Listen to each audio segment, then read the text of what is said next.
Hello, good afternoon, welcome to New Forest Morphs. It's Paul here. I'm sorry it's been nearly a week since we've been able to put out a video. Life has been incredibly busy this month, so much to do on the other business. I just couldn't break away from that. It's full on at the moment, but it's Saturday and I've got a breathing spot here. I thought I'd give you an update on what's been happening at New Forest Morphs. I know a lot of you have been missing the videos and asking how I'm doing. I'm doing fine. So I just wanted to go through a couple of things today. Tonight we've got a really exciting show, which will be starting at 10 PM in the evening. And my guest is Gershon from GP Snakes, and I'll give you a little introduction to him later today, maybe show you his YouTube channel, and he's the one of the YouTubers that's inspired me to go live. And I've noticed there's one or two other UK breeders that are starting to move into the live shows. I did see Gavin at Balls to You put out a live show advertising just literally a couple of days ago, and looking forward to watching and seeing his video. So there's an awful lot going on at the moment. Jared and I have been doing a lot of follicle checking. So we've got 15 girls that we checked on our ultrasound, and we're going to go through some of the benefits of having the ultrasound. This is our first season using it, so we're learning as we go. And I think also Gershon at GP Snakes, he's just recently bought a ultrasound too, and he's using it to good effect. So maybe tonight on the show we'll talk about the benefits of the ultrasound. So if you want to feature and watch us, please join us, and we'll be taking your comments as well and trying to answer any of your questions.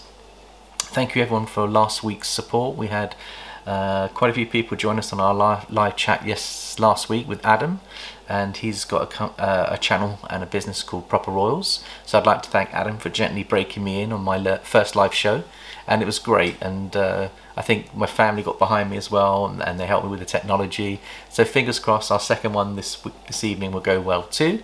Please come and join us. I think it's going to be 10 PM tonight on UK time, and then I think Central Standard Time in USA, we think it's going to be, 3 PM, either 3 PM or 4 PM. You might want to just double check that.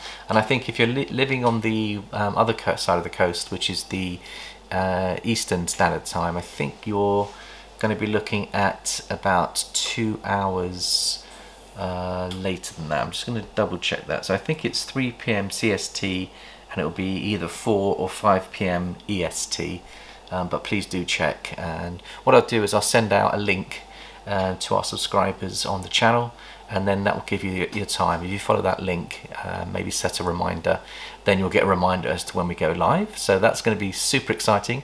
Really looking forward to it. Emily's bought me another one of these t-shirts, my pikey t-shirt, as you can see there.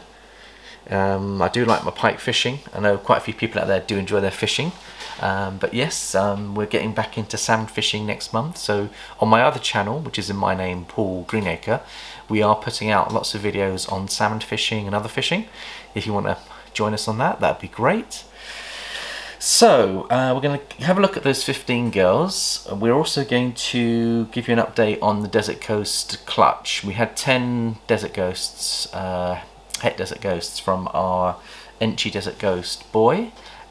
We put to Flame, our fire girl. She gave us 10 massive eggs, and I just wanted to give you an update on how they're progressing, because I learned something on last weekend's show with Adam, that one of the breeders I bought from Marco, I think I bought my Desert Ghosts a couple of years ago from him. I think there could be a hidden gene in there, and many of us might be finding some hidden genes, and I think the hidden gene is cryptic, which is on the same allele as the clown gene. And Jared and I want to get into Desert Ghost clowns. Now if we've got a het Desert Ghost that's also het for, I believe it's het for cryptic, then we might be able to pair up those animals with some other clown Desert Ghosts and actually produce some visual looking animals, and that could take 3 years of development off our time. So we're really keen to try and find out whether we've got that cryptic in there, and I think quite a few people who have bought snakes from Marco and his Desert Ghost gene has got that extra hidden gene in there. So it'd be very interesting to see if we've got a little bit more going on in there. So perhaps I'll show you a few of those and maybe get your views on that as well. And I think that'll be probably all for today, and then I'm going to prepare for tonight's live, and I'll give you a quick introduction to Gershon as well. So let's start first of all with the follicle development. Now Jared's getting a pretty dab hand at using the ultrasound, and it was interesting. We did it off camera, and Jared went through 15 of our female breeders to get an idea of where they are. And one of the benefits of having an ultrasound is that we often put our males to our girls thinking they're big enough and they're mature enough, and then we think that the locks are going to be very effective. But in reality, when you've got females that have got very small follicles, it's really, really difficult without an ultrasound to establish the size of the follicles and how many follicles they've got. And it's also quite difficult to actually use natural mechanisms to feel for what the animal's doing. Obviously there's lots of visual signals that we can look at. Bowl wrapping, a lot of us are experiencing bowl wrapping, and we've certainly had our fair share of bowl wrapping. So the first thing we're going to do is maybe just contrast between girls that are a certain size, girls that are a certain age, and compare that with the size of their follicles. And I got some really surprising results, because some of my smaller girls that are more sexually mature are giving me larger follicles than my big girls that are only a couple of years old, maybe 2.5 years old, are giving me smaller follicles than I expected. So I think there's a principle I'm learning here, is that size isn't everything. It's sexual maturity plus size that's really important. And I think the other benefit I'm getting from the ultrasound as we go through and show you these snakes is that if you've got a certain number of males and you want to use those males very carefully, it's sometimes wise to hold back pairing until you believe the follicles are at a certain size. And normally they say 10 millimeters. So quite a few of my girls are just below 10 millimeters, and I'm going to hold back putting the males to them until I get their follicle size up. And when they're up, I then aim to get a lock at 10 millimeters plus, and then I'll aim to get a second lock, probably 15 to 20 millimeters plus. Then I'll try and get a third lock between 25 and 35, and maybe one final lock. If you can get 4 locks, I believe toward the latter stages, that could be very beneficial, where the sperm is fresh, the girl's follicles are big. Now we do have one of our girls, Toast, who gave us our first clutch last year. She is a beautiful cinnamon girl that's about 3,500 grams. We checked her follicle sizes, and Jared and I were absolutely delighted to see that she's at 25 mil. So that was really good. And when we used the ultrasound, you can see the size of the follicles, and they were getting pretty big. And let's go and have a look at her. Let's just do a visual inspection, and then we'll go through one or two other of our girls and show you what's going on there. So let's have a quick look. We'll just flip the camera.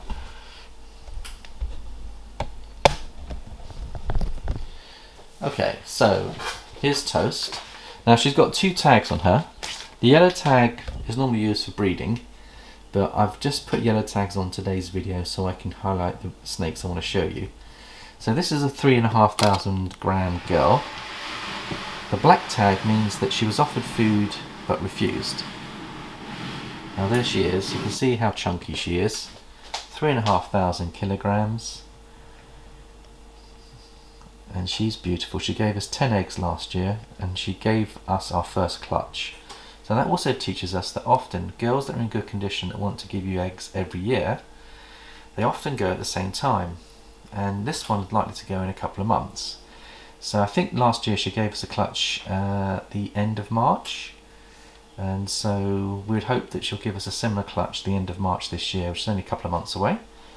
Now what I've done here is I've actually given her extra humidity, because while she's building eggs, she needs extra humidity to prevent her from going into being egg bound. I think one of the reasons why snakes get egg bound, where the eggs can't come out, is that the females dehydrate or they are overweight. So it's really important that we don't overfeed our animals at this stage. She's naturally dropping off now feeding. She's been aggressive with her feeding for about 3 months.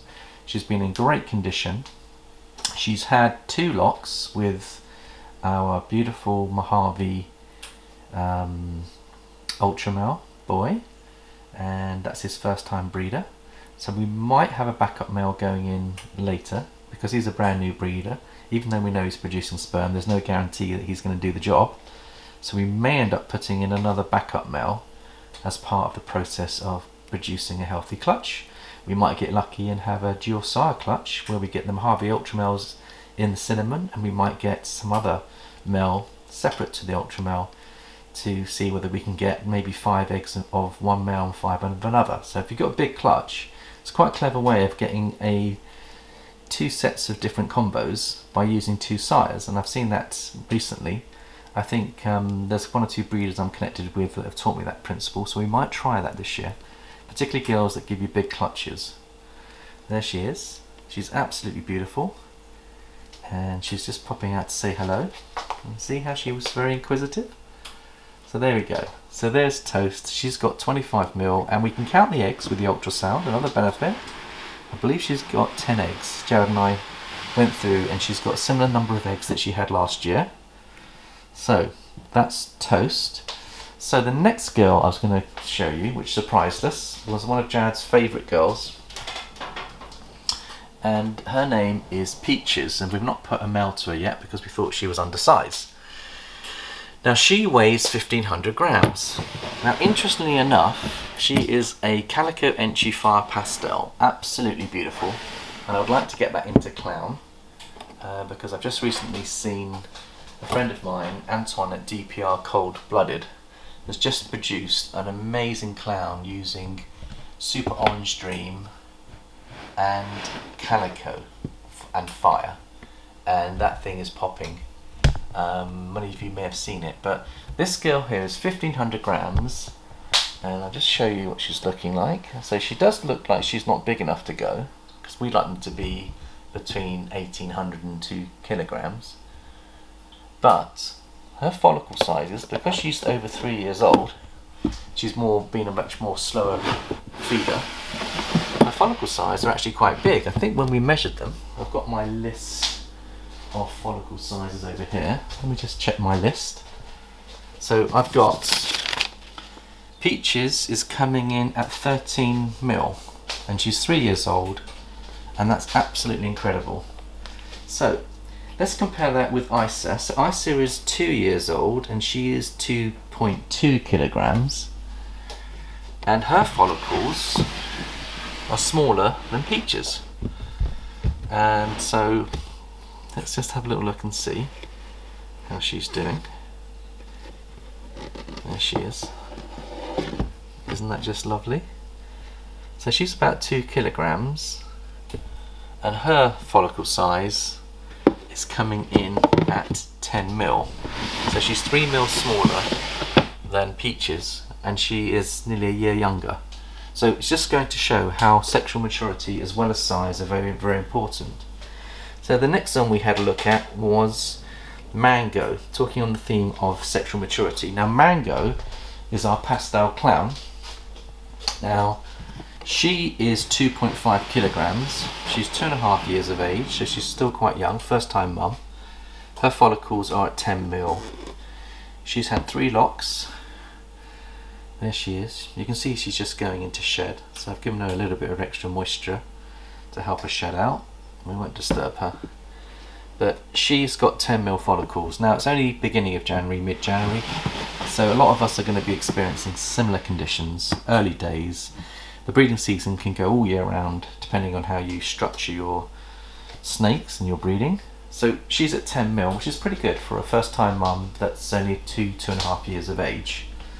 Now let's go and have a look at Daisy. Now Daisy, she was coming in at, let me just check my notes. Yeah, so Daisy I believe is coming in at, just trying to find where we are. Actually I must have forgotten to put her on the list. I think she's at 15 mil, so she's building up good sized follicles. And just show you what she's looking at. She's a leopard albino girl. There she is. You can see she's gave us 1 baby last year, but she's got 15mm follicles. So we haven't put a boy to her yet, and we haven't decided which one to go, but she's probably ready for a lock.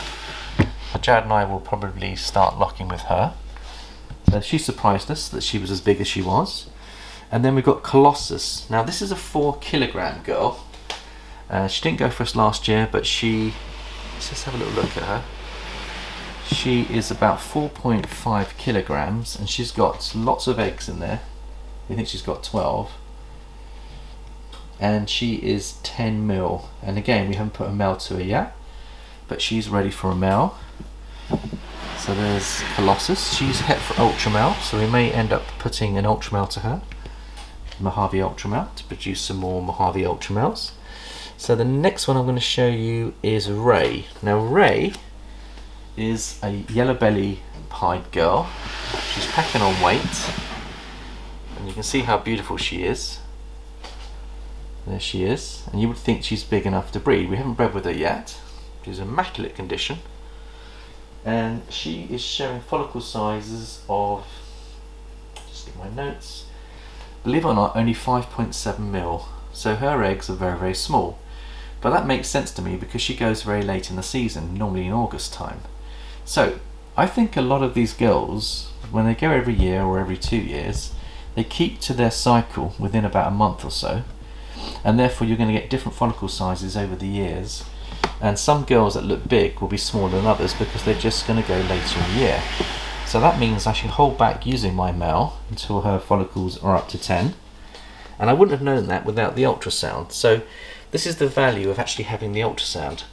Now we've got some other girls. Korma, who's a brand new mum. She's a pastel banana girl. Now let me just show you how she's doing. Here she is. Now she's nearly 2 kilograms. She's 3 years old, and her follicles are 8.7. So we'll give her another month to build, and then we'll consider putting a male to her. And here we've also got an Orange Dream Het Russo girl, 50% Het for Pied. Her name is Terry, and she is about 1600 grams, and again her follicle sizes are very, very low indeed. Right, so I think what we'll do, because the video is running out, I'm going to just really give a shout out. We'll do a second series on the rest of the follicle girls and talk about them. There's GP Snakes, and you can see Gershon is joining me tonight. Please join us at 10 PM UK time, and you can see all of his different podcast shows. He has what he calls Under 1,000 Pod, where he gets breeders to come on his show, and I've been on his show once, and he's been doing it for a year. He's in the second season. Go give him some love and support. You can see he's got lots of really good videos. I've been watching them. I'm really impressed.